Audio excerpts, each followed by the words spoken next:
Hello and good morning and welcome back to DriveDriverDriven. My name is Humble and we're back to the Blunicorn Ultima Evolution build. I mentioned yesterday that today we're going to be working on the brake system, so that's where we're starting. Right now we're getting all the brake bits, which you can see there, and the master cylinders, which will go in there, and then eventually here at the back of the car we're going to put on the rear uprights. And today I have my good friend Caper helping me out. Say hi, Caper. Good morning, all.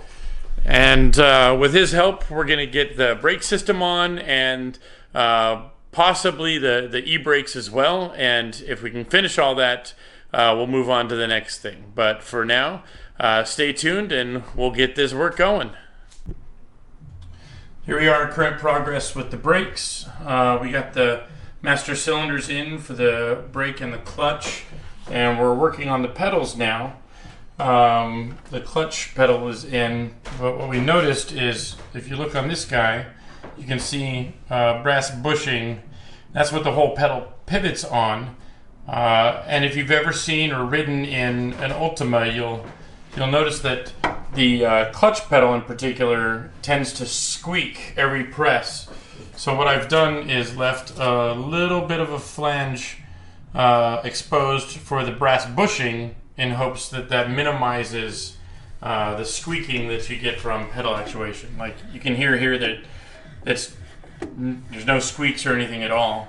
So we'll see if that solves it.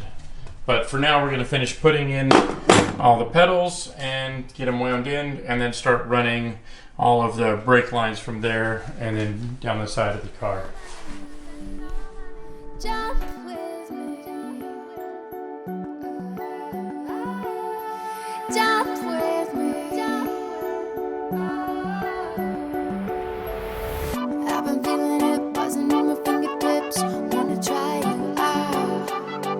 Get lost, get far away, and do what we wanna do now. Jump with me.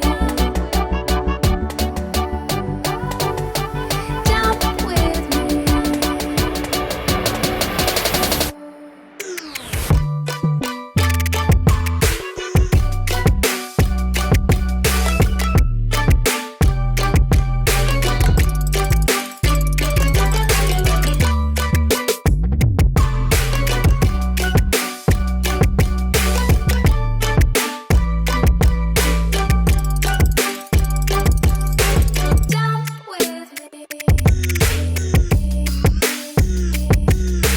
Jump with me. Jump with me.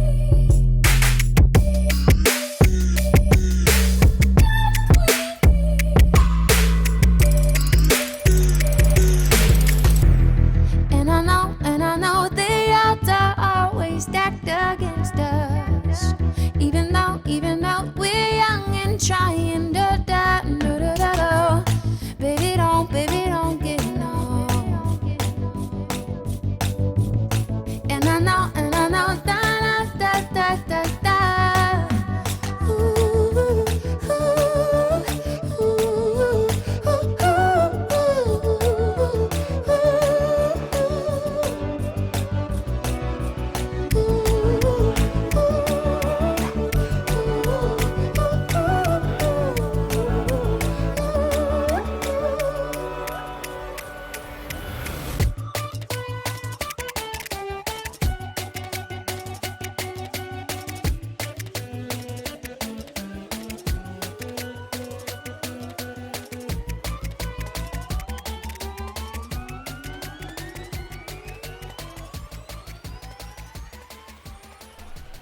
Well, progress so far, there hasn't been too much actually. We ran into a couple blockers and had a bit of a pain in the ass really. Got some of the brake plumbing done, and when we were working on the rear hubs, or the rear pickups, which you can see back there, ran into a bit of an issue. So we'll get to that in a second. But first, got all the lines up here torqued down, and so those are ready. And then just some temporary clips for plumbing. And this is ready to come out to the end.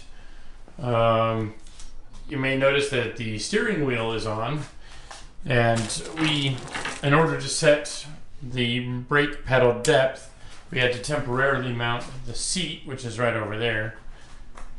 And it's gonna be a tight cockpit.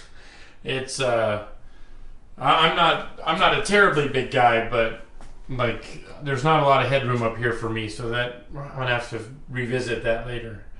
You'll notice, of course, the giant brake discs. You know, my hand for reference. These are basically like 13-inch rotors, I believe. It's a 320 or 330 mil rotor. You know, nice and thick, curved vane, lightweight rotor hat, two-piece design. These are from AP Racing. Basically, we have one of those on each corner, which is more than enough to stop a 2,000-pound car. Where the issue is when we got the rear uprights on, got them hung with the shock, the rear parking brake, which is right here. So parking brake, if I can manage this with one hand, sits like this on the outside rear, but you can see the bottom bolt sort of interferes with the shock a little bit, but once this is in place, that coil spring hits the shock body. And I know that's not in place there now, but you know, it's kind of tapping that, and it's not even bolted on, and there's no way to bolt on this caliper with the shock in place, which is kind of a bummer, because you need that shock to support the weight of the car. Otherwise, you're riding a little low. So I'm going to put an email into the factory and see what they say about it. But otherwise, the bracket for the e-brake is on. The bracket for the main brake is on. I'll show you the main brake here in a moment. E-brake, or the actual... actually, this is for clutch. The brakes over there, those are loosely run for now, and they'll be clipped to the chassis probably later on during the week. But yeah, this was such a headache and a pain in the ass, and you know, trying to get the bolts to face the right direction, and the lower shock bolt, you know, was we put it in the wrong direction, and this mount for the rear canopy shock, if it's not spaced out a bit, it hits the hat, so we had to space that out. And then getting all these little spacers in for the shocks, and then even down here, was a huge pain in the ass, because they just didn't want to fit right. It was really, really tight trying to slide those in, and then likewise, these, I mean, you can sort of bend the tab a little bit and get it in, but like here on the upright, this upper mount was super, super tight, and I ended up having to take a little bit off the bushing in order to get this to fit. I mean, it's tight now, it's not going to move around, but you know, I would say I took maybe 50 thou or something off that just to be able to get it in there. Otherwise, the toe link adjusters down here, and then one on the other side, they still need to come out, so I can trim about 10 mil off of this heim joint, so that there's enough travel for the toe to adjust. And I think that's really all we had done today. You know, got the pan cleaned up from everything we'd done yesterday, so I mean, you get a little bit of rattle from the clips here, but that's a pretty dead panel. So the interior should be nice. I mean, that's from our work yesterday, but yeah, today was a little frustrating. And then, of course, got the sender caps for the brake fluid level senders for the front and rear circuits. So that's all for now. Not as much done today as I was hoping, but that's the way things go sometimes. You just work through the problems as they come to you and just get past them however long it takes. So maybe next time around, while we wait to hear from the factory, I can get the brake line finished up, get the clutch line clamped to the chassis, and there's plenty of other projects we can do in the meantime while we wait for that to get sorted out. So thanks for watching, and hit that subscribe button if you want to follow along in the build, and I'll see you next time.